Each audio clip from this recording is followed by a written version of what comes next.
I am deeply pleased today that we'll be putting forward Indigenous languages legislation that we worked on with Indigenous peoples. It's a way to strengthen their culture, recognize their identity, their language, and make sure that we're strengthening it for years to come.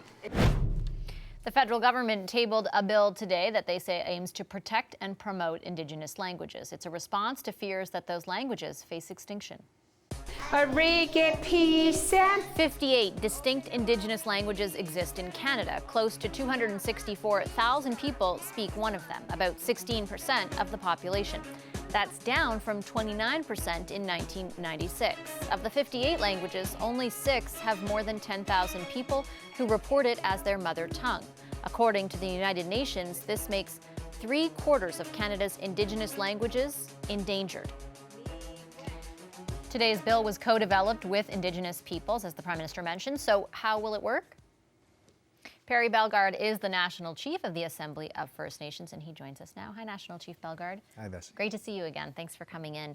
Can you help us, our viewers, understand why this bill, why from your perspective this bill is so important?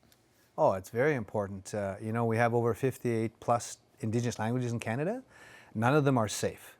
But with the passing of this bill, when it gets passed, there's hope. We've drawn a line in the sand. Not one more Indigenous language will be lost. And so there's hope that we can revitalize and rejuvenate and get fluency back amongst our young men and women. Why is that important? Why is fluency, why is knowing your language so important? Well, a number of reasons. It's like we still feel the intergenerational effects of the residential schools. And I made the point that the Crown and the federal government has an obligation to use as much resources to rejuvenate our languages as the amount of resources they use to exterminate our languages. And so they have an obligation in that regard. But when studies have shown that when you're fluent in your language, you're more successful in school. You know who you are and where you come from. And more importantly, I've also stated that it's linked to the right to self-determination. We need our own languages, our own lands, our own laws, our own people, our own identifiable forms of government. So it's really vital to our survival as First Nations people. I thought one of the most interesting parts of the bill is it's not just about maintaining those languages, but use language like revive and grow, and the government is using that kind of language. Of the 58 district Indigenous languages in Canada, only 6 have more than 10,000 people who say it's their mother tongue. When we talk about growing, can you help us understand what might be necessary to accomplish that, how big of a challenge it might be? Well, it's going to be a challenge, no question. But with this bill, there will be sustainable funding, statutory funding. That is key, And then so now you can utilize that to do some long-range strategic planning with an adequate resource base in place. And so you can use language nests, you can use immersion programs, you can use master apprentice model, you can recoup or digitize or document, because in some cases you might have 2 or 3 speakers. Well, you've got to capture their language and to breathe life back into it. So you're going to have to use a different strategy and a different model based on the status or state of that particular Indigenous language. And you're right, we have over 58, and some of them are on the verge of extinction. So that's why this act is timely, because we've drawn the line in the sand. No more Indigenous languages lost. And this is all about bringing back fluency. And how do you measure success? How will you know, will there be some sort of accountability mechanism on the government to show, okay, this language didn't die, but let's test this idea that you want to revive and grow the languages? Oh, the biggest test will be when we see fluency amongst our little ones. When we can see them speaking their language, no matter what tribe or nation you go to. There's also some very important pieces in the legislation, in terms of the language commissioner, which talks about reporting and monitoring and reporting to the Parliament on an annual basis. And this legislation also has 5-year reviews.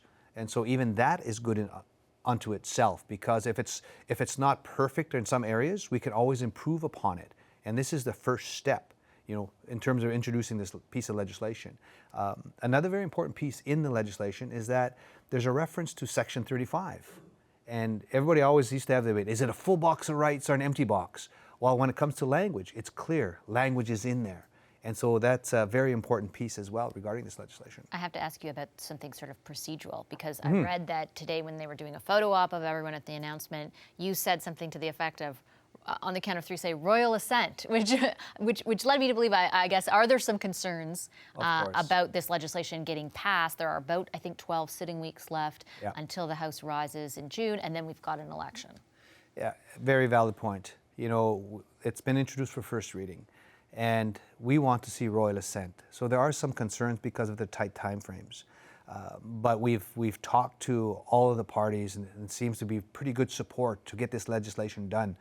You know, in fact, we've done polls, and over 74% of Canadians agree with bringing back and supporting this Indigenous Languages Act. And that's very powerful because we're basically building a better country, you know, together. And that's really good political support. So there is a fear that there's a tight time frame because June of 2019 is around the corner. It's just been introduced for first reading. We would hope that it gets out of the House of Commons very soon, gets into the Senate, and then gets out of the Senate and into royal assent. And that's when we're going to be able to celebrate that it's finished. Key to that, do you think, I mean, you said you spoke with various parties. Do you have the sense that there will be support for the bill? I have a sense, you know, like everybody has their internal politics, but we've done our education awareness and talked about the value of this to Canada as a country. When everybody starts talking about reconciliation, this is important, this is vital. It sends the message that Canada is a beautiful country and we're speaking English, and French is beautiful. Mais oui, je parle français un petit peu as well, aussi. Beautiful. And so, but our languages are equally as important and equally valid to learn. And that's a strong statement to reconciliation. And I think we're gonna get there. Everybody's supporting this, from what I can gather. We want to see it passed through both houses soon and achieve royal assent.